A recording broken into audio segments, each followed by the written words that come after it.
साल के बाद आज ये सड़क बनने का टाइम आया और ये हालात आप देख रहे हैं। ये मिट्टी के ऊपर सारी बिना उसके कंकरा डाले हुए और बिना उसका सील कोट किए हुए ये फॉर्मेलिटी के तौर पर डाली गई।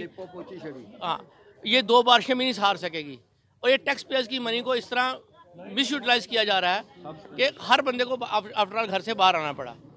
ऐसा है कि ये 7-8 महीने की मशक्क़त के बाद डेपुटेशन ले जाने के बाद ये सड़क का निर्माण शुरू हुआ था और काफ़ी और बड़े दुख के साथ मुझे कहना पड़ता है कि ये जो सड़क का निर्माण बड़ी गैर तरीके से कर रहे हैं और इस पर जो मिट्टी के ऊपर ही सीधा बजरी डाल रहे हैं जो ठहरती नहीं है। और कंसर्न एजेंसी को दिखाया गया और आपको भी दिखाया गया खुदवा के कि ये कैसे मिट्टी पे वो डाल रहे हैं बजरी। जो भी एई साहब हैं वो जो भी एक्शन साहब है वो आके खुद देखें आके और उसको ठीक करवाएं और काम बिल्कुल जो नियम अनुसार है वो करें।